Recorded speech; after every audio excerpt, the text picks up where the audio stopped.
is also proud to provide a variety of relaxing amenities for the guests who want to be pampered.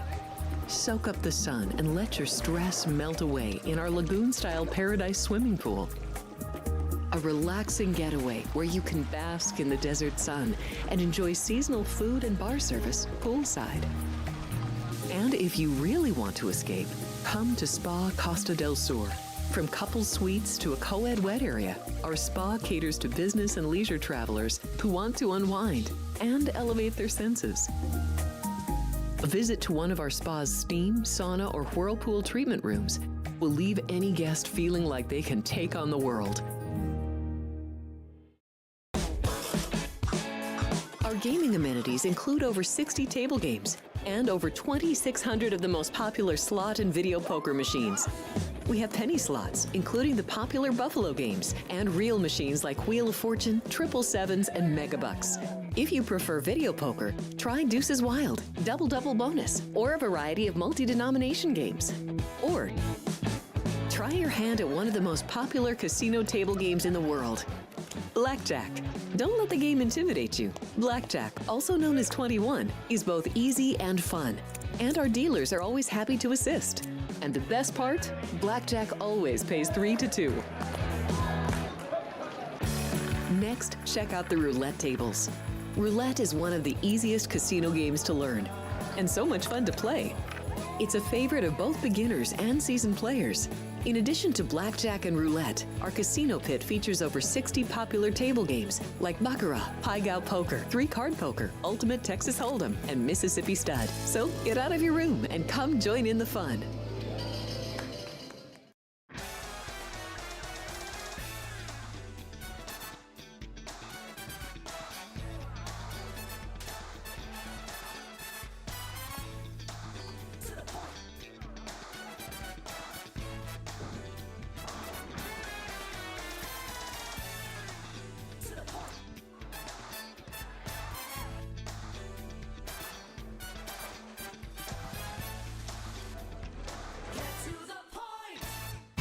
It's Sports by the Book at the South Point Studio.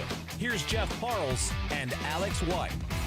Welcome in. It is a Thursday morning here on Sports by the Book. I'm Jeff Parles. She is Alex White. Good morning, Alex. Good morning. I will just say, besides the gridiron, yesterday was awesome. The Aces found a way. They win Game 3. Some really good baseball games, and hockey is back. Do we really even need a best of 7 this year in the WNBA Finals?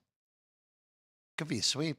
It is pretty amazing, and we didn't mean to start the show with the WNBA, but it is crazy where the Aces were about 2.5 months ago to the fact that they are going to, barring what would be something we've never seen in the NBA, a team come from 3-0 down to win a series, to winning their third title in 4 years. Pretty amazing stuff from the standard of the league at this point in the Las Vegas Aces. And remember, going into the year, Becky Hammon lost 2 assistant coaches, became head coaches of other teams. And when they were struggling, that was a lot of the talk. Is Becky Hammon that good of a coach? Was it all the assistants? What's happening with the Aces? And I mean, I will just say a lot, though, goes with her leader on the court, Asia Wilson. It also helps when you have the best player in the league, right? And the best player in the league has been the best player in the league all year long and multiple years running for Asia now at this point. Could end up being the WNBA GOAT when it's all said and done, realistically speaking. All right, Alex, let's get into tonight. Eagles G-Men at MetLife Stadium tonight. Jackson Dart makes his 3rd career NFL start against the defending Super Bowl champions. Alex, the Eagles coming off their first loss of the year, and we kind of talked about this when we went through our power ratings yesterday. The Eagles are 4-1. They blew a 17-point lead and very easily could have ended up being the last undefeated team, with Buffalo going down on Sunday night as well. But this has been an uneven start for Philadelphia, even at the 4-1. Alex, it's 7 here at the South Point. There's some 7 juiced. There's some 7.5 in the market. We're all over the map. Also, Chris and company are the market high on the total at 41 in this game. If history repeats itself, Jeff, then this is about the time when the Eagles turn it around, right? We know that Jalen Hurts and A.J. Brown have had their meetings, and A.J. Brown's not happy with the passing game, and Jalen Hurts has been running the ball a lot more. We'd like to see that offense be spread out. And I remember last year they barely won against the Browns, and then they got to face the Giants, and they won that first game in New York 28-3. Saquon Barkley went off against his old team, and I just still think that this team is a step above the New York Giants. I know they've gotten a lot of energy now from Jackson Dart at quarterback, but he hasn't really done a whole lot. No Malik Neighbors. Again, I'm worried about their weapons that he has. I think that this is an Eagles get right spot. I really do. I made it 8.5. I think now, because we kind of were treading lightly, we know with teasers, you got to pay a lot more than you did back in the day. I think now these numbers are pretty sharp where you can tease the Eagles down, and that can be a pretty good value play. You know, I love a same game teaser too. I made this game higher. I do think the Giants will have some success getting in the end zone, put up a few points. I think the Eagles will get to about 24. That's their average, and the Giants give up about 25 on average. How much can we get from the Giants? I think I'm going to tease it down to go over. Same game teaser. So Eagles to 1, total of 35. Yep. That's where we're looking here tonight. By the way, you mentioned, of course, Malik Neighbors. We won't see him until next year with that torn ACL. Darius Slayton's also out tonight for the Giants. So you take away, obviously, Neighbors, who is, when he's right, a top 10 wide receiver. Slayton is their other somewhat explosive option, and just could be a lot on the tight ends. Obviously, Theo Johnson caught 2 touchdowns last week, but again, I think it's going to be tough sledding for New York tonight as well. This kind of feels like, I'm with you, this is a Philadelphia get themselves right spot, laying a touchdown. By the way, they're your anytime touchdown prices. Minus 160 is about as cheap as Saquon Barkley has been since going over to Philadelphia. The second game back at MetLife against the Giants for him, after, of course, leaving after 2 seasons ago. You want to stick him and Jalen Hurts together in the same game parlay and get some plus money, I would be all in on that here tonight. Everything else on this board, nothing really stands out. Theo Johnson's too short here on this one. Maybe give Ryan's guy Daniel Bellinger tonight. Bellinger had 2 catches last week, right, Ryan? 4 catches, so I even undershot it last. So you know what? Maybe we take a shot on the Vegas native himself, DB. At 10-1 anytime 10 touchdown. to 1, yeah. Man, why not? I can get behind that. You know what? We can go into the weekend with good vibes, right, Alex? At a 10-1 shot, and we can take the weekend off and not bet anything else and be well ahead for the weekend, right? Absolutely. So that's from the Giants side. I think there was another Thursday night game where you said tie up a running back and a quarterback, and it hit in the first quarter. Oh, yes. I'm trying Which to game was that? as Was that the Cook and Allen game? Was that Yes. Was that the Bills and the Dolphins? Was that the one where it won? I don't remember. Last week, I was so aggravated at myself, Alex, because about 15 minutes before the Niner-Ram game last week, I was on with our guy. I was in with Cofield that day, and I was thinking, you know what? This is going to be a long bomber game. Do we take Kyle Juszczyk or do we take Jacob Tonjes? We know what happened. I took Juszczyk. Tonjes scores the first touchdown at 30-1. Jeez. Yeah, good fun with that one. Yeah. To say the very least. I bet I would tie the 2 favorites together. I also just wonder too. Giants secondary is dreadful. Is this a game where we see an attempted force feeding of AJ Brown? I think so. Like maybe plus 195, $2 on Brown is not bad either. If you want to take that, Goddard is leading the Eagles in touchdowns this year. He's basically only caught touchdowns. Back in the day, they would have said that's a problem, like with Chris Carter. So, but yeah, I would only be a Daniel Bellinger 10-1 shot, AJ Brown, and then put those 2 Eagles, put Hurts and Barkley together. And looking from last year, it was against the Giants too, where AJ Brown did find the end zone and kind of force feeding him in that one because Devonta Smith had a -2 receiving yards in the game against the Giants last year, and it's about the same vibe going on there in Philadelphia. But I do like the Eagles here in this one. I don't even hate the 7, but I feel much comfortable teasing it down. You know, we'll circle back to the quarterback props a little bit later because they're available here at the South Point. But we're going to take the shortest of breaks because we got to get our guy DC on the horn here. We got a lot of good NFL games. Well, not a ton of high-end NFL games this week, but we got a lot of good high-end college games that we'll get DC's thoughts in a few moments when we get back. Sports by the Book, South Point Studio. Heading to Las Vegas to catch the action at Allegiant Stadium? Skip the traffic and the sky-high room rates of the Strip. Book your stay at the South Point Hotel, Casino, and Spa. The South Point is located just 7 miles away from the stadium, and it's a quick trip up the freeway, making it an affordable rideshare or taxi ride. And don't worry about getting here when you land in Vegas. We offer a convenient airport shuttle to get your getaway off to a stress-free start. Shuttles are also available on Raider game days for a small fee. So whether you're rooting for your team or seeing your favorite band in concert at Allegiant Stadium, South Point Hotel, Casino, and Spa is your ticket to all the excitement.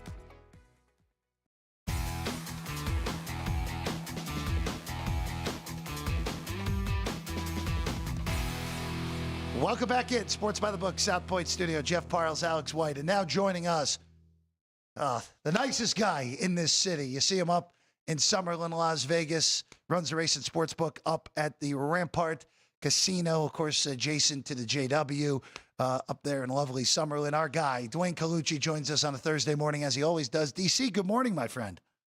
Good morning, guys. Thanks for having me on, and thanks for the intro there, Jeff. Of course. I'm gonna have to get myself up there to get some no moi sooner rather than later, because where you been the last few weeks? I know you had the wedding. I know you were and last weekend, Alex can attest to this because I missed 2 shows. I was unbably ill last weekend. So it's been going around. I'll tell you. You know, you can hear I'm a little nasally. Yeah, it was not fun. I think we're getting close to the end of it, thankfully. But Dwayne, I just want to start real quick with tonight's NFL game, and then we'll work our way through. Eagles and Giants.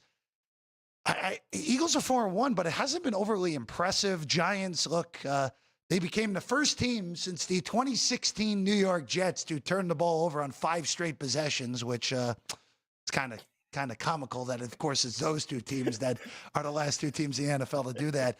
7 with Philadelphia, 41. What are we looking at your shop, DC? 5-1 ticket count on the Eagles, -7. Yes. Tough game to handicap, though. The Eagles, let me tell you something. The Eagles are very lucky. I mean, they're talented. They're probably, in that top tier still. They definitely are in the NFC. But, I mean, they got lucky against Dallas. They got lucky against the Rams. Finally, this week, it came and bit them on the keister. And, I got to be critical of Sirianni and Hurts and the way this offense is running. Now, I definitely have to agree with Saquon, and I have to agree with A.J. Brown, which is shocking. I mean, you can't be a singular offense. And I understand Jalen Hurts, he's under pressure, what have you, but much too much scrambling, putting too much on himself. You got the best running back in the NFL in the backfield. You're not using him properly. One of the top wide receivers. You have wide receiver tandems there that are just, great tight end, and they can't put the ball in the end zone. So now you're laying 7 against a team that is basically depleted. I mean, last week's game was just horrible. Scatterboo fumbled at a big key point. I'm not sold on the Jackson Dart rah-rah-isms. I mean, I'm sure Russell Wilson could do just as good. And, it's a lot of pressure without neighbors out there. And that's their own fault. I mean, it's amazing to me how the NFL will let them continue to play on that turf. But like you said last week, Jeff, the World Cup will have natural grass for that. So yep. I don't understand. The NFL has got billions and billions of dollars. The Giants have billions of dollars. And you're letting your superstar just go out there and tear up his knee on a terrible, terrible surface. Now you're playing on that surface again tonight. I mean, maybe you can find some bright spots to where the Eagle offense isn't playing that well and the Giants can maybe keep up. It's a divisional rival, but this is a tough spot to bet either team. I think the Eagles could right the ship against the Giants just because the Giants are horrible. The offense, Scatterboo's going to have to do a lot and control the game if possible.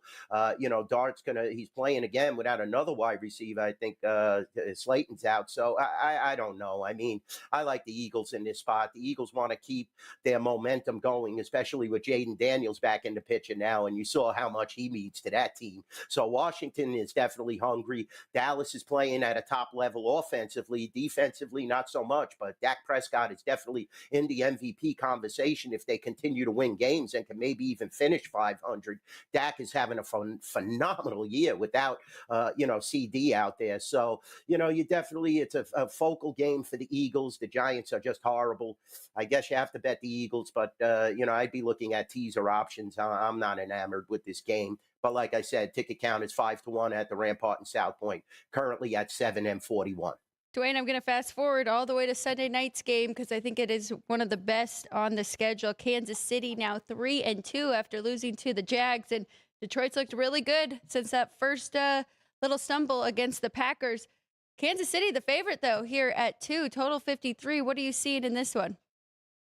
Yeah, that was a tough loss against Jacksonville. I'll be honest with you. Finally, Lawrence got the job done late in the game. And, the Chiefs have shown signs that they're still right there, one of the top teams in the AFC. Detroit has a fabulous spread record. We know that. They definitely have a high-powered offense.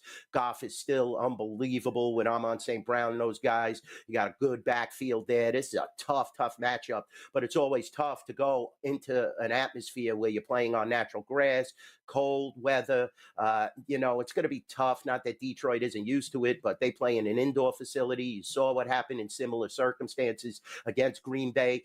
We opened the game at 1 and it got bet up to 2. So we're seeing Chief money. Ticket count, and the parlays and teasers are showing on the Lions, but the sharp wagers were on the Chiefs earlier in the week. So I think we're going to see a lot of teasers on the Lions, and the game could come back down to 1. I don't think it'll get to pick them, but I suspect there's going to be some Lion backers out there just because they look so good since that first week. And they want to also keep track with a wide open NFC now, with Baker Mayfield playing so well. The Eagles are still at 4-1. You want to jockey for position in that division. You want to stay ahead of Green Bay. You want to stay ahead of the Bears and Minnesota. So this is a key game for the Lions as well as the Chiefs. I spoke about this numerous times earlier in the week. San Diego looks like they have a very favorable matchup this week. So with Denver upsetting the Eagles, the Chiefs, this is a big game for them as well. So tough matchup, Alex. One of the best of the weekend, and I think it's a coin flip.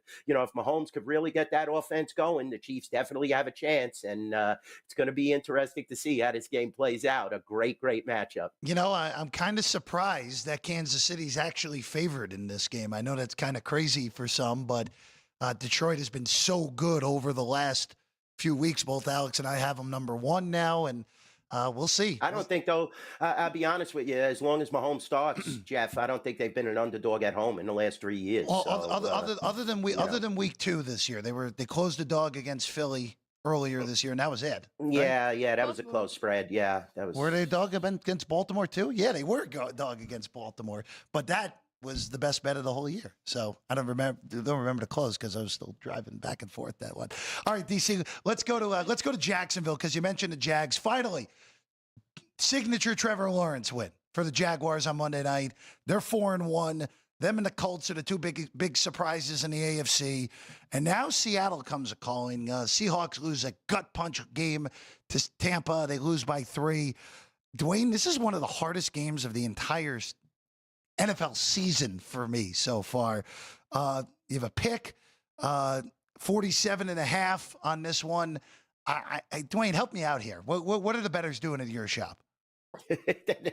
They're undecided. I mean, ticket count is almost even. It's only a 10 ticket count difference in favor of Jaguars.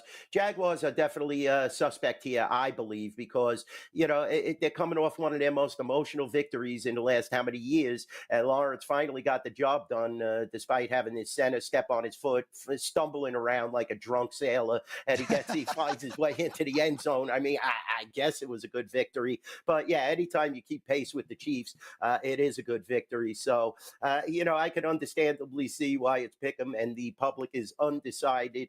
Pick'em, like I said, at the Rampart and South Point. Ticket count is real close. Sam Darnold, he's looked fabulous. Very, very difficult loss over the last weekend. But, sometimes those losses come in bunches. Jacksonville is very hungry now, 4-1 in the AFC. A lot of people were anticipating this in the futures market, that Jacksonville would be much improved. And this is a spot of a game that they have to win. So, especially at home, not a big home field advantage because we know that Jacksonville, how the atmosphere goes there, smaller crowd, intimate facility, as opposed to the polar opposite if they were playing in Seattle, where Seattle has the loudest crowd in the NFL. I think Donald is capable of getting the ball to Njigba and definitely moving the ball down the field. It's going to be a test for the Jacksonville defense. That's what the big test is. But it was able to, to stay in the game against the Chiefs. So anything is possible here. You got a lot of coin flip games on the marquee matchups, and this is one of them. And, ticket count is even. Money is slightly in favor of the Jags, but, very close as well. DC, I just want to get your thoughts here on the Ravens. It's a terrible start for them, cluster injuries. We saw the line move and last week against Houston, and they were the favorite, and rightfully so. They won that one 44-10. Now we're seeing the Rams go to Baltimore, laying 7.5. I mean, they've got to find a way to win this game to keep their playoff hopes alive, but it's not looking good there. Lamar Jackson's not playing again. Do you think this number's correct, and are the bettors back in the Rams here? It's unbelievable how bad the Ravens look, Alex. I mean, they look terrible. The defense is just totally in disarray. They couldn't move the ball against Houston. They made C.J. Stroud look like the second coming of Michael Vick last week. It was just unbelievable how everything imploded on Harbaugh. And they're in a tough position, especially without Lamar Jackson, delivering the ball. That is so, so important. And if Henry can't carry this team and they can't play ball control, you have to keep the Rams offense off the field, which is nearly impossible. I mean, I'm looking at the ticket count. It's about 4.5 to 1 right now in favor of the Rams. I think the line is a little inflated, but I would say it will come back down to 7 because a lot of teasers and parlays are going to have the Ravens on them taking a chance. But this is a team that looks so, so bad. And I mean, how do you stop Nakua? How do you stop Adams? I don't know. I mean, this is a difficult spot, and the Rams are hungry. The Rams need the game as well. I don't like the Ravens in this position. I think their season is basically done, and I can't believe I'm saying this. This early in the season, they were one of the Super Bowl favorites. Lamar Jackson was definitely an MVP favorite, and now all of a sudden the self-implosion. And like you said, that game went back and forth against the Chiefs. If they were the favorite or not, they played a superior game, but that's with Lamar Jackson. Now it's a totally different story. It's like the life and the energy has been sucked out of them. And, they blew that game against Buffalo. That was huge. If they could have got that win, maybe, they would still have a chance to make the playoffs. But now it looks like they're on the outside looking in. I like the Rams here. I think they're definitely going to right the ship. So many defensive injuries on top of just Jackson, too. I mean, their defense just got annihilated last week by Houston. And 7.5-point dogs would be a 1-5 start. They do have a bye week. At home. Yeah. It's ugly. Yeah. Ugly. All right, Dwayne, let's go to college. We got a few high-end games. Let's start with my alma mater, Missouri, taking on Alabama. This is as big of a game that's been in Columbia in a very long time. Dwayne, I've been saying this to Alex all week. I've been stunned. I was stunned that this was 3 when Chris opened it. And the bettors have not moved this at all. It's Alabama 3, 51.5 to get our Saturday started here in Vegas. Yeah, we're looking for some Missouri action, though, Jeff. I'll be honest with you. I'm looking at the money and the ticket count. I mean, the ticket count is about 3.5 to 1 right now in favor of Bama, and the money is about 10 to 1. So, a lot of people are back in Bama. They started to play really well now since that early season loss. And, this is a tough matchup. Missouri, though, at home getting a field goal. You hate to move that number. I know how Chris definitely books and everything. You don't want to give that 3.5 because then we're going to get massive buyback on Missouri. Total 51.5. I mean, we're getting some, decent two-way action on that. But like I said, it's a one-way street with Bama. I like Missouri, though. I'll definitely take a field goal at home. I'm not sold on Alabama just yet. They have played a lot better in the last few weeks, but let's keep an eye on this matchup. Like you said, this is one of the marquee matchups of this weekend, and definitely I think Missouri has a chance at home. Let's go to a huge Big 12 matchup here because Utah got crushed by Texas Tech. Looked good last week. They're 1-1 in conference play, but they're hosting Arizona State, 2-0 in conference play so far. Utah laying 6 at home, kind of a desperation spot if they want to have any hopes of making it to the Big 12 Conference Championship. Yeah, and surprising, Alex, that we're getting great two-way action on this game because I think it's a focal game for Utah as well. Arizona State, they're somewhat an enigma in my opinion, but I think we could definitely see this game get to 6.5, 7. Utah money will come in late, but like I said, right now the money and the ticket count are even, and actually the Sharps initially took Arizona State in this game, but I think the buyback will come with the parlays and teasers. I think the general public realizes that this is a huge game for Utah, and especially at home, we're going to see some Utah backing later as this week goes on. Dwayne, the other big one is in Eugene this week. As we all expected, Oregon and Indiana is one of the biggest games of the college football regular season. This is another one on the other end of 7 still. Ducks laying at total 55. I tell you, we're getting plied with duck money, but I think Indiana has a great chance with 7.5 here. I mean, you look at it, the way they've played, they've been unbelievable. I'll be honest with you, but the ticket count 4-1 on Oregon, money is 3-1. So we're going to see a lot of Oregon parlays and teases, money line, parlays, teases. That's how it goes, but the Sharps, I'm waiting for the money to come in on Indiana. I mean, you're getting over a touchdown. Oregon has looked great, though, fabulous early in the season, but let's see how those earlier wins play out. Some of these teams that they beat early in the season haven't looked that good as the season has moved on now, and I think Indiana is very, very hungry. This is maybe the best game of the weekend, in my opinion. It's a shame that it's a little later in the afternoon, 12:30. I wish it was right in the morning, get things started. But, this is a marquee matchup. I like Indiana in this position as long as I'm getting 7.5. Current line, 7.5 at the Rampart and South Point, and total is 55. A lot of people, they get enamored with that Oregon offense when it starts to flow, especially at home, thinking that most of these games could go over. I think Indiana's going to stay in this game. I definitely think it's going to fall within a touchdown. I might even dabble a little on the money line. Let's see how it plays out. Dwayne, one last college game before we head over to some baseball. Cotton Bowl, Red River rivalry, Oklahoma, Texas. Obviously, we all expected Oklahoma to be the top 10 undefeated team coming into this game at the beginning of the year, and Texas is the one with 2 losses and playing for their season here. There's reports that Mateer could go. It's 1 with Texas and a very low total of 43. Texas and Penn State out of the top 25. What could you say? I mean, Arch Manning, I mean, he's having a rough go of it right now. And Texas was the darling coming into the preseason, but now we're seeing Oklahoma money here. Ticket count is about 2-1 in favor of Oklahoma. Money is more than 2-1. Sharps initially took Oklahoma. This might be, though, the right spot for Texas, believe it or not. Maybe Texas could right the ship here. This is another great matchup. Unfortunately, again, in the 12:30 time slot. So you're going to have to, we'll have all the action on the video wall, but your head has to be, on a spin and keep watching these games to absorb how good these teams are moving forward as you get closer and closer to the playoff scenarios. So Texas needs this win desperately. I think they're going to win the game. It's going to be close, though. I don't sell Oklahoma short in this matchup. Very, very tough matchup, but I think Texas might just come ahead. They need this momentum. It's their whole season, just like you said, Jeff. So we'll see how they can play this game.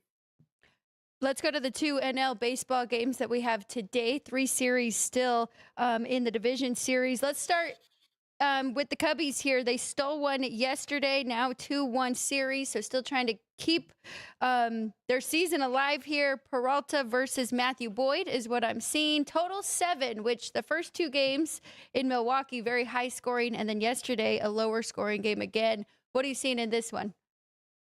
Yeah, definitely lower scoring in the confines of Wrigley Field. So, this is a tough matchup, Alex. A great matchup. The Cubs showed signs of life, just like the Yankees did. But I think Milwaukee, they definitely want to end this series now. They're going to come out with a chip on their shoulder.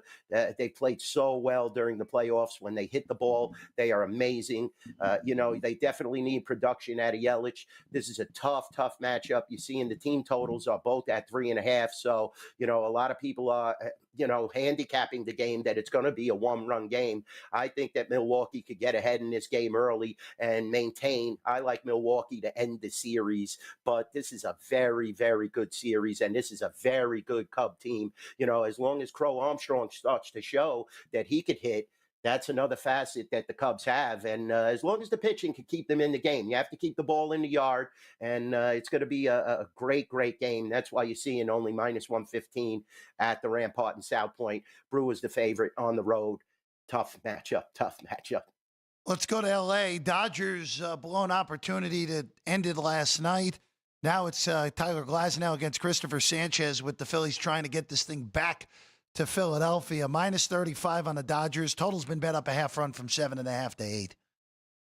Yeah, we're bookmakers, but I thought that line was a little crazy last night. I mean, Philadelphia was the best team in the National League the whole season, and, Yamamoto really got pumped up. So I thought that was a good betting opportunity to take the Phillies. You knew they were going to win one game, and especially me as a Dodger fan. I've seen the Dodgers lose 2 in a row at home and still come back on the road and win the third game. So I'm not sold that the Dodgers could close this out. I mean, Schwarber hit that monster homer. But if you watch that game last night, guys, the umpire was squeezing the strike zone. In that bad inning for Yamamoto, I think it was the third or the fourth, he threw 2 pitches that looked like they were right down the pipe, right on the corner, and he didn't get the call. So, I'm not sold on the Phillies yet either. Yeah, the lineup started. It seemed like the Dodgers basically gave up in those 7th and 8th innings and left Kershaw out there. I agree, though, Jeff. It wasn't that bad. I mean, Kershaw has been left out there in several playoff opportunities. He is not the money playoff pitcher that Sandy Koufax was, that Fernando Valenzuela was. Even though he has had an illustrious Hall of Fame career, we're not going to pin that on Dave Roberts, leaving him out there. But they do need production from Ohtani. Ohtani has a problem with his side. If you're watching, he hits it.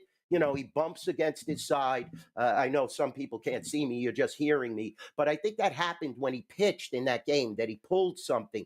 And he is not hitting at the level that we expect Shohei Ohtani to hit. So now it falls on Freeman, Tosca, and Betts. And those guys have been mediocre at best. I think Tosca's been the best. Tommy Edman, fabulous. I mean, what an acquisition this kid has been. He's been hurt most of the season. So now getting him healthy, Kiki Hernandez, big playoff money player. The Dodgers have so many options. They do not want to go back to Philadelphia, but it could still happen. I fear the Phillies at all levels, whether it's Bryce Harper. Baum is playing great. He went up the ladder, caught that line drive, kept them ahead in that game. And, I definitely think that if Schwarber starts to hit those bombs, you're going to be in a lot of trouble. So Glasnow needs to keep the ball in the park. Dodgers need to play that scruffy, scratchy baseball that they're known for, and the Dodgers will end this series. Very tough, though, tonight. It's going to be difficult. Phillies are one of the top teams in baseball, but, I'm not sold, but I like my Dodgers' chances. Dwayne, I have one more baseball one, and then, of course, we'll have to get horse plays because Dean is asking for him in the chat. Tomorrow, and Alex and I will break it down completely. The winner in Seattle will go to Toronto. Toronto knocks out the Yankees yesterday. It's Tariq Skubal and George Kirby. And Dwayne, Tigers are favored. That's not a surprise with Skubal, but what is jarring, because whenever we see this, Dwayne, it's 5.5. 5.5 on the total here. I tell you, Seattle, I mean, I guess they're hitting the ball, but they're really not. The big dumper is dumping all over the place during these playoffs. I mean, he's been non-existent, to be honest with you. He'll get a double when they're ahead 4-1, but he's a strikeout machine. I don't understand all this, this talk about the MVP. It's definitely Aaron Judge. I mean, how could you give the MVP to a guy batting .245 with 190 strikeouts that swings for the fence every time? I've said this time and again that if many players did that, I mean, picture if Barry Bonds swung for the fences every single time. The guy might have had 100 homers in a season. So I like Skubal's chances, and that's a reversal of fortune because I was against Detroit. I thought that they were one of the teams that were very susceptible. But once they came out of that first series, I mean, they played well in this series. I like Tariq's chances, but that total, I mean, 5.5.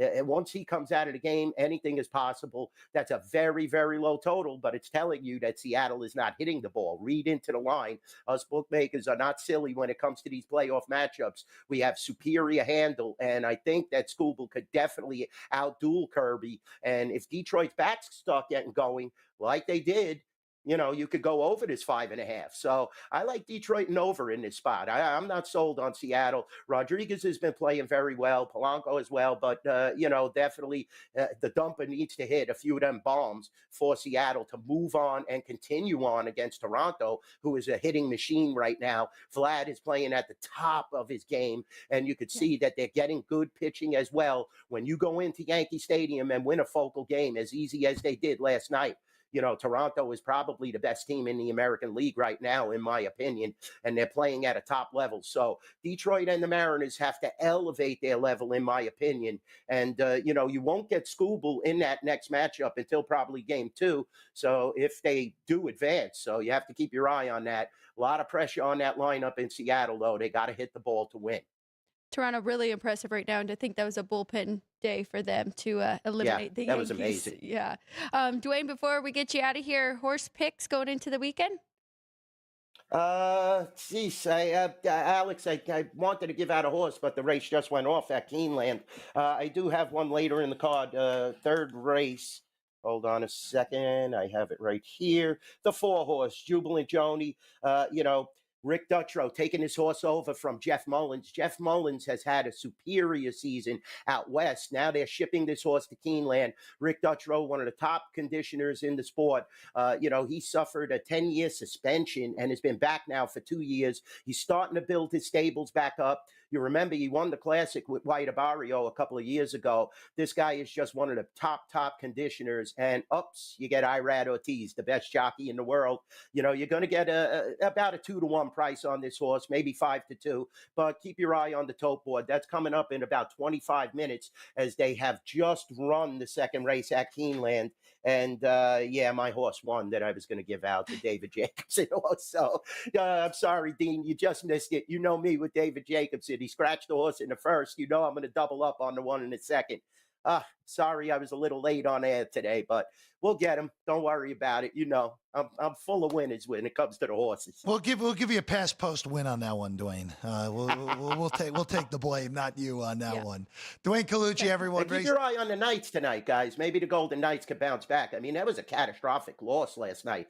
5-3, guys. Going 6 minutes to go, and you had a power play, and you blew the game against the Kings. Now the Kings are much improved, but Aiden Hill has got to play better. Keep your eye out.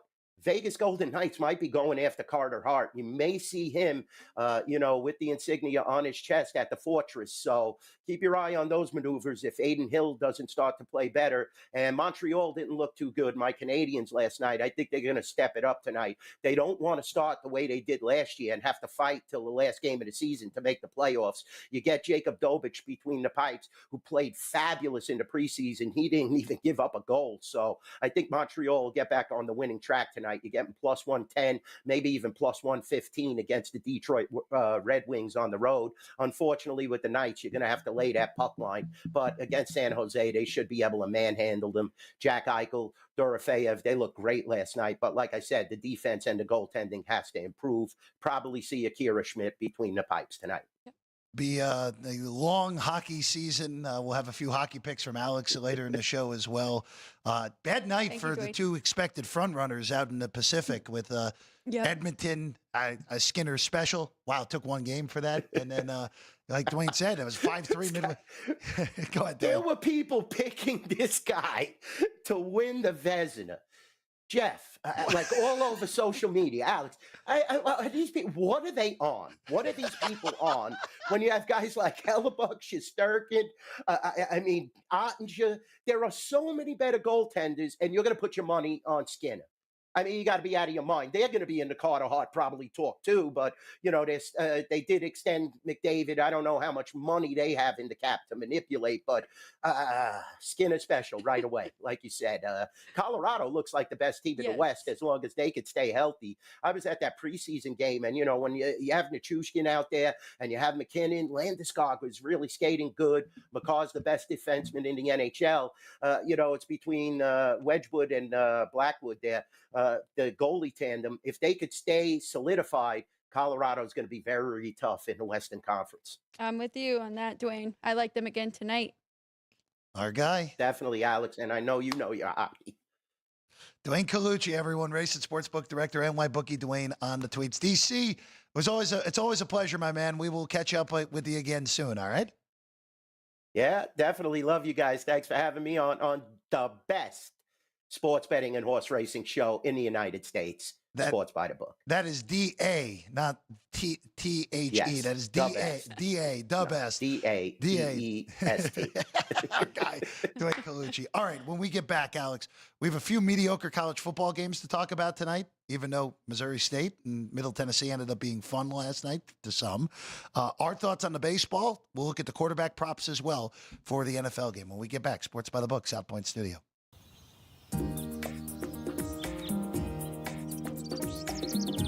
South Point is also proud to provide a variety of relaxing amenities for the guests who want to be pampered. Soak up the sun and let your stress melt away in our lagoon-style paradise swimming pool. A relaxing getaway where you can bask in the desert sun and enjoy seasonal food and bar service poolside. And if you really want to escape, come to Spa Costa del Sur. From couple suites to a co-ed wet area, our spa caters to business and leisure travelers who want to unwind and elevate their senses. A visit to one of our spa's steam, sauna, or whirlpool treatment rooms will leave any guest feeling like they can take on the world.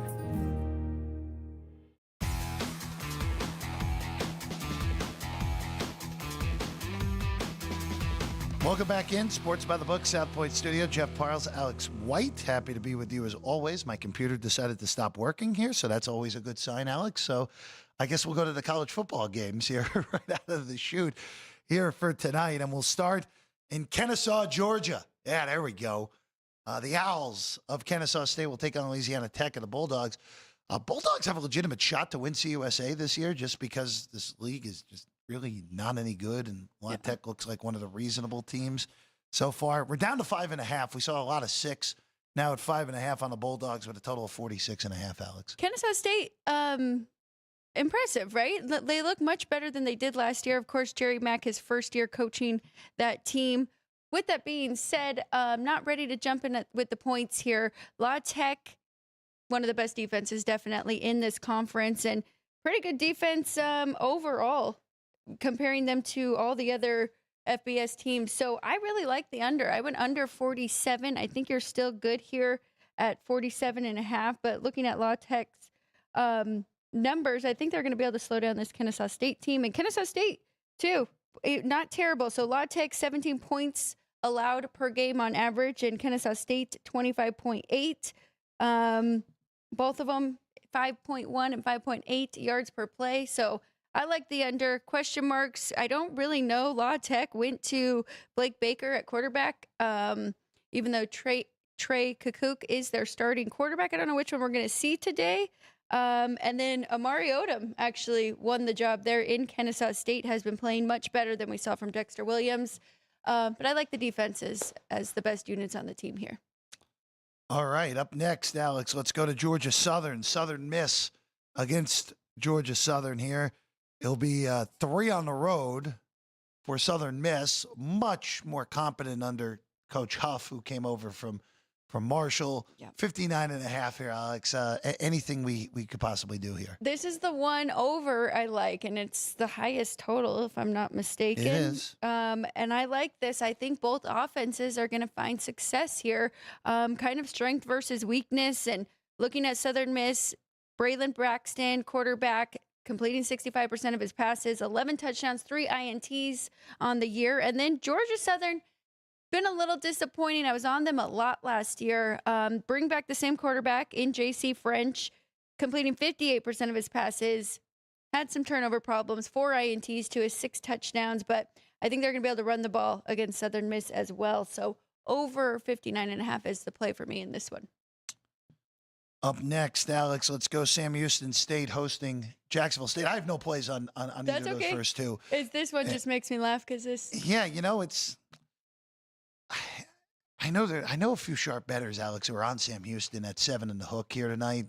just where it's been super, super ugly. Jacksonville State really, again, no one in this conference is really any good to CUSA. 7:54 on the road with the Gamecocks here. This one, though, I do expect to be a pretty ugly football game. It has been brutal for Sam Houston State. Have not got a win yet.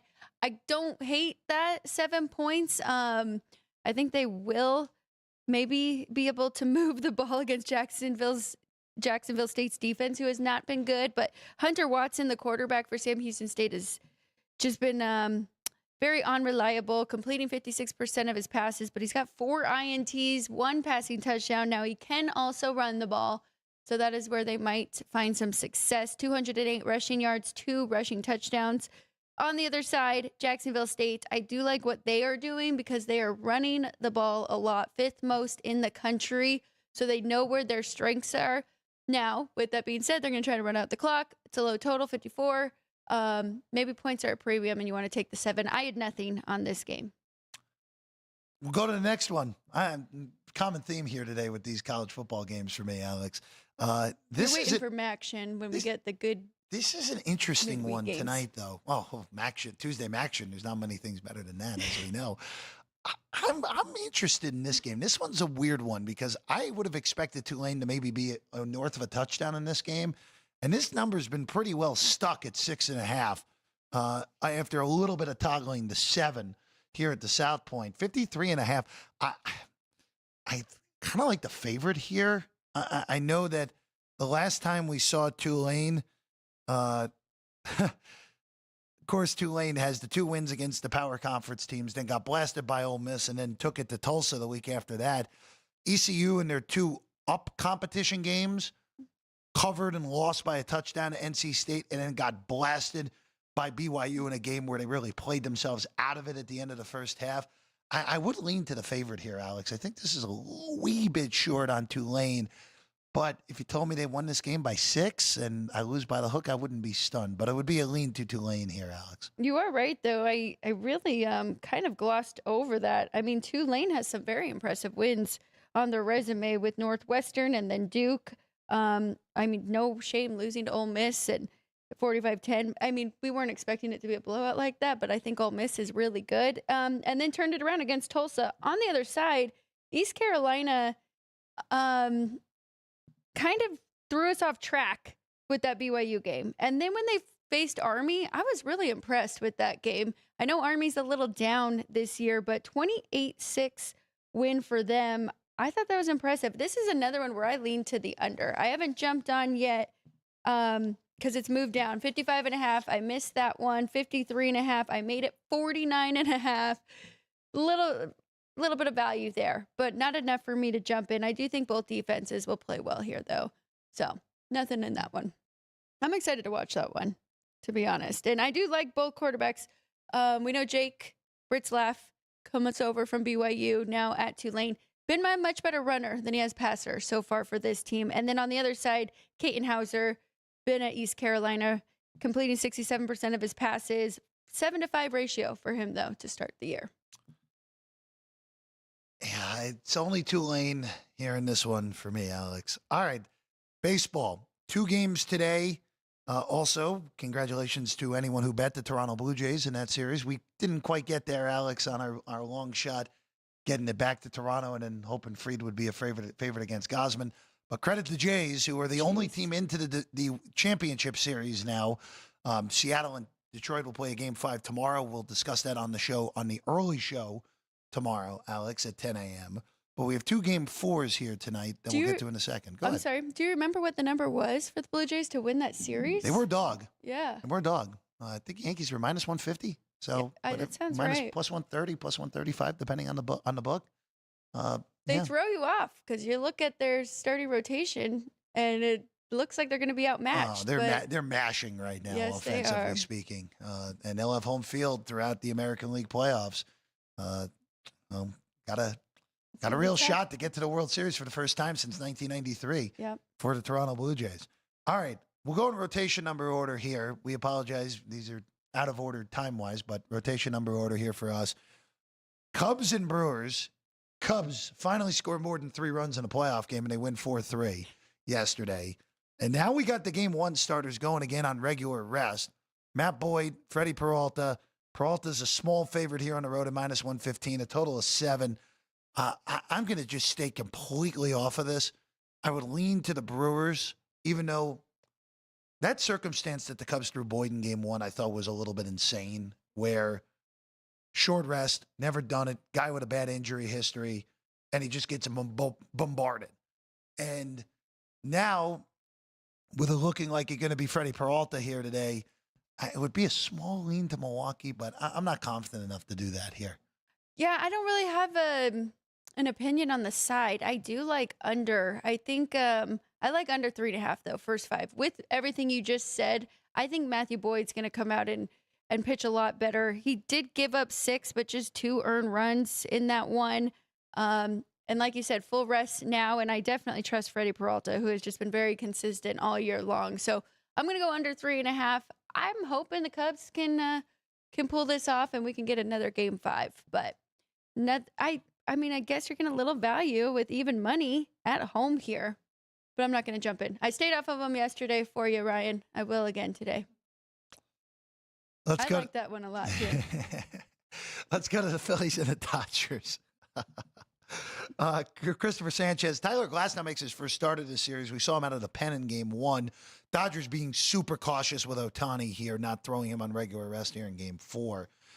-135 for the Dodgers, +120 on Christopher Sanchez and the Phillies, total of 8. I'm going to stay. This is just a stay-off day in baseball for me.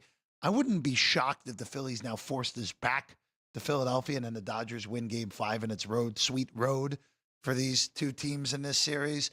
But boy, that is juicy here at +120 on Sanchez. With as good as Glasnow is, I think this is a slight pitching advantage to Philadelphia here, Alex. I'm with you. I do too. Especially, I mean, that first start we saw from Christopher Sanchez, he went 5 2/3, 2 earned runs, gave up 4 hits, but he did strike out 8. And watching that game yesterday, it definitely felt like the momentum flipped, and the Phillies were really struggling with the guys at the top of their lineup, and everybody got involved. And I said they can get to righties, and now you're going to put Glasnow on the bump, and I think they're going to be able to get to him in this one. So it's a definite lean to the +120. I also kind of like the over, but I'm going to wait on that one. Might be more of an in-game. If these two start off hot, we can get a 0-0 after 3, and I can get a better number. I'm definitely expecting some runs later, just like we saw yesterday. All right. I'm again, this is pretty light card for me here, all things considered. We'll circle back to the QB props in a second, Alex, for the Eagles-Giants. We will have some hockey in a second, though, as well. Yes, and very interesting what Dwayne said, though. We'll have to follow that closely if Ohtani is a little injured or hurt his side, and if that has anything to do with why we won't be seeing him on the mound. He's not a particularly good hitting series against the Phillies after the monster wild card series against Cincinnati. Yeah. All right, hockey. 5 games that Alex White has pinpointed here today, and we begin in Raleigh with a matchup that we will almost certainly see in the postseason this year as the wow. That's a dollar in the jar for the wrong Carolina name. The Hurricanes and the Devils, who are projected to be the 2 best teams in the Metro this year, do battle in Raleigh. It's a big number, -175 on the Canes, +50 on the Devils, and a total of 5.5 here, Alex. We'll have to see how these Canes numbers go, because we remember the Sharps do love Carolina. They're kind of the Baltimore Ravens of hockey, aren't they? Because it's all the analytics and all the numbers say. But I'm going to go with another first period under. I just think early on, they're kind of a filling out period between these two teams, and it's kind of like football where unders hit at the beginning. So worked yesterday with the Caps, and I'm going to do it again here with the Devils and the Canes. I trust both goalies with Markstrom and Anderson going. So under 1.5 first period for this one, as well as the next one. Well, that next one is St. Louis and Minnesota. First game for both of these teams. It's a 5.5 for the full game for the Wild and the Blues. Blues small favorite, -125, Alex. I'm going to go back to the first period under again in this one. I am interested to see, and Nick had wrote it in our chat about Montgomery now being with the Blues for a full year. I'm really interested to see what we get from them. I do think they'll be a much improved team. I love Jordan Binnington. We've seen him go the distance, win a cup with this team. And then on the other side, I trust Gustafson. So under 1.5 for this one as well. First period. I like the full game under. I really do for both of these two games. But I'm a little nervous with the 5.5s right now. Let's go to Winnipeg next. Rematch from a playoff series a year ago that we saw Dallas win. The best regular season goalie in Connor Hellebuck starts off tonight as a pick. A little interested on that here at the South Point. Total 5.5. Interesting line here. I would have expected Winnipeg to be the smallest of favorites here in this one, Alex. Yeah, I mean, I'm leaning to Winnipeg definitely with that revenge spot from the playoffs. Another one, though, I'm going to go probably round robin these three. First period under 1.5. You got Ottinger, and like you said, you got Hellebuck on the other side, one of the best regular season goalies. So these two right here, top end goalies going against each other. So another under. And now I'll switch it up in the last two, I promise. Well, I know you're definitely switching up on the last one. We'll go to the next game. The first time is the Utah Mammoth here on the road in Denver to take on the Avalanche. Colorado looked awesome on opening night. Just fully engaged right away. A minus 180 favorite in this one. Big total, though, 6.5, Alex. It is a big total, and you can see why. You're right. Colorado clicking already. I'm going to lay the puck line here for half a unit, plus 135 with the Avs, and split it with the money line price here. But I kind of came to this conclusion on my own, and then I was watching Kenny White's show this morning, Bet the Gambit, and he said, watch for those teams that have already had a game under their belt. He adds in another 20 cents just to kind of, they got the rhythm. We saw it with the Kings last night. We thought it was bad. They were on a back-to-back, but it was actually benefited them. I like the way the Avs looked already in game one. It is their home opener, so I'm going to be on Colorado again tonight.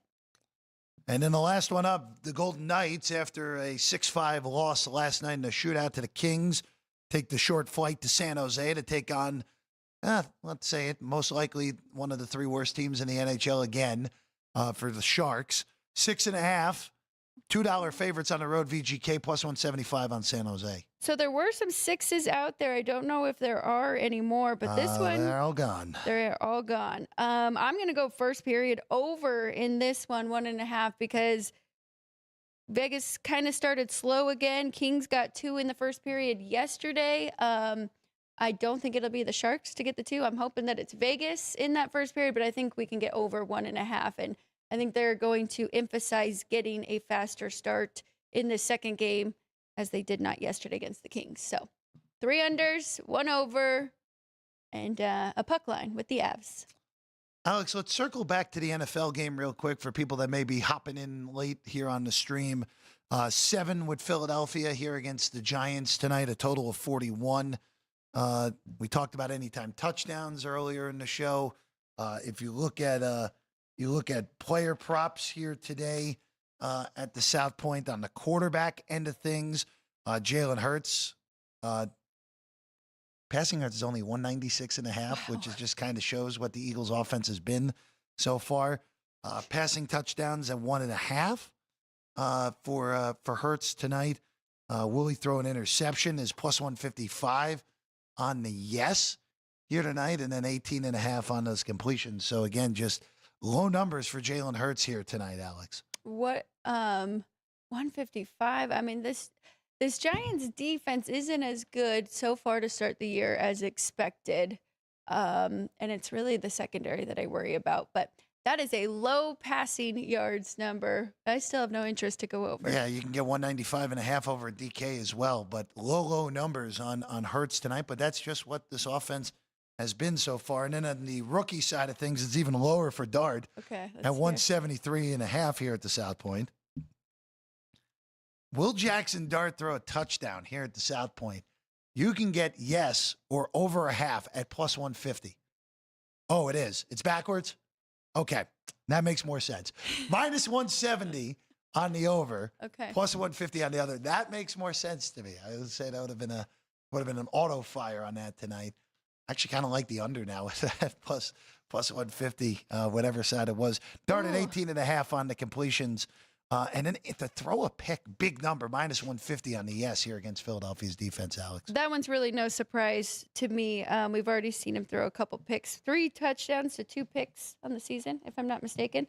I don't hate that no either, Jeff, because with the wide receivers being out and they're going to be run heavy again, Cam Scadaboo's been awesome for them. So, yeah, I don't hate that no. Yeah, well, again, Eagles 7 tonight. Alex will have a play on our whiteboard for this game in a few moments. We will take a short break, though, because we'll get Alex's whiteboard, ticker trivia presented by City Lights Shine, and, of course, the poll question today, a plus money bonanza when we get back. Sports by the Book, South Point Studio. Are you ready to lock in your bets and cash in on the games this weekend?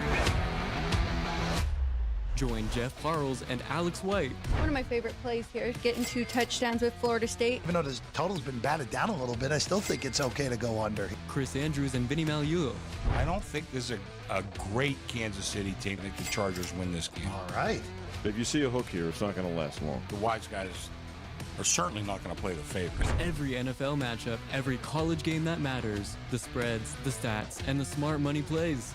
Are we sure either of these quarterbacks are good? Hell no, we're not sure. Bet your winning edge with Football Frenzy, streaming live on YouTube every Friday at noon Pacific. This is speed. This is winning. This is losing. This is NASCAR in Las Vegas, the South Point 400, a NASCAR playoff race, October 10th through 12th. Get your tickets now. Ready to bet smarter? Get sports betting tips straight from the South Point Hotel and Casino. I like the Commanders at 3. I know if it hits 7, don't blink. Maybe that's what bettors are waiting for. The wise guys were all over Florida last week, and they're against Florida this week. That's not a common pattern. I think these teams could score a lot. I would look at the over. I'm very high on Tampa Bay. I think they can go there and they can win this game. Subscribe for free to Sports by the Book on YouTube. Your winning edge starts now.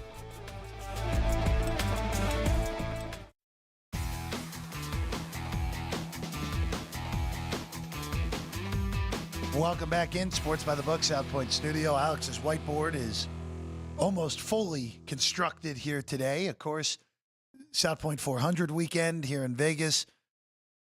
No better time to get a bottle of City Lights Shine here at the South Point Caramel Apple Special Joey Logano 2024 Champion Edition, which there will be likely a new champion this week here in Las Vegas. So be on the lookout for City Lights Shine here on property. And be on the lookout for Gone Racing if you want the best picks. Yes, for the race that will be coming up. available later today. I know they are already up at the Speedway right now, and they may or may not already be done recording it. So I know Ann and Drew Dog went up there with Brendan Gaughan and Jeff Motley here today to get everything going for the race. All right, the trivia today. On this date in 1915, President Woodrow Wilson became the first U.S. president to throw a ceremonial first pitch at a World Series game, which was between the Phillies and the Red Sox. How many other sitting presidents have thrown out a ceremonial first pitch in a World Series game? And the correct answer is 7, Alex. Most recently, of course, very famously, right after 9/11 by George W. Bush in 2001. The others to do it were Jimmy Carter, Dwight Eisenhower, Harry Truman, FDR, Hubert Hoover, and Calvin Coolidge. So that was a big thing from the 20s through into the 50s. And then Carter and then Bush have done it. No one since 2001 has thrown out the first pitch at a World Series game as a sitting U.S. president. What's your poll play? Oh, excuse me. What's your poll play? What's your play for tonight's Giant Eagle game? Or actually, let's just make it the Giants, I should say, just on the Giants. And 36% voted over 7.5 points in the first half at plus 120 Wow. for the Giants. Team total over 7.5. In the first half. It's an interesting direction that the poll took today. Yeah, it is. It's an interesting direction that they voted for. I mean, The other ones were, well, that misclick on the dart over touchdown passes, which we realized after the fact, unfortunately, which honestly, voters in the poll, I would have voted for that at that price. It wouldn't have even been close. Giants to score first, which is interesting because you have to think about who's going to, if they win the toss, are they going to defer? Both teams will likely defer if they win the toss tonight. So You're hoping for Philly to win the toss and the Giants go down and at least get a field goal. Right. Plus 145. And an alternate point spread at plus 3.5, plus 170. That I agree with the voters on not touching. Yes. That I agree with the voters on not touching for sure. All right, Alex. I probably would have been score first and just take a shot. Take the shot. And that they 7.5 is interesting because what did they hold Denver to in the Denver was shut out. first half? Shut out. They basically all day. I think wasn't it all of Denver's points came in the fourth quarter of that game, right? Or excuse me, they had 3 in the first quarter. Yeah. Okay. 18 in the fourth. Yeah.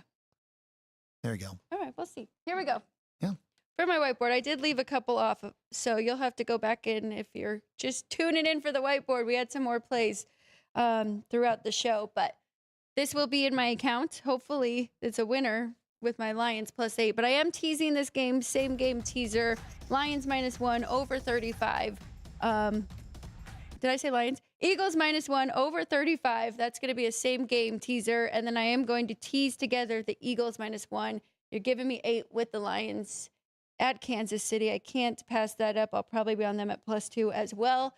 For the college football, I did give out 2 unders, but I put the over on my board. Southern Miss, Georgia Southern over 59.5. I think we're going to see success from both offenses. And then the 3 unders for my NHL today. Devils, Canes, first period under. Wild Blues, first period under. And then Stars and Jets, first period under 1.5. There we go. A lot of hockey, a lot of football for Alex White here today on Thursday the 9th. No baseball made the board. No, it might not be a bad decision that no baseball made the board here today. All right, we're back tomorrow. 2 shows, 10 a.m. Alex and I will go through the 3 college games, plus Game 5 in Seattle between the Tigers and the Mariners and whatever else might be happening tomorrow in the NHL. Small card on a Friday, as always, so we'll be looking at that. I actually don't think we have a card tomorrow. Do we not even have any NHL games tomorrow? Nope. Wow. Yeah. Giving everyone a day off tomorrow. And are you listening? That's a good thing there. But you know, it's interesting. It's interesting that they're doing that this early in the season. So college football, Game 5. So it'll be a very short 10 a.m. show tomorrow. And then you, me, Chris, and Vinny. I hope not. Hopefully nothing crazy happens today because I was fully. We need 4 on the desk. We didn't pull. We didn't. I didn't. I didn't pull the plug on last Friday until about 3 hours before the first show last week. So hopefully nothing happens to me. We'll be all here at noon. Football Frenzy on a Friday to get you ready for the weekend ahead here on the Sports by the Book channel. For Alex, I'm Jeff. Big thanks to Sean and Ryan and Vince here in studio today. We're all back tomorrow. 2 shows, 10 a.m., 12 noon, right here on the Sports by the Book channel. Thanks for watching. We'll see you again right here, Sports by the Book, South Point Studio.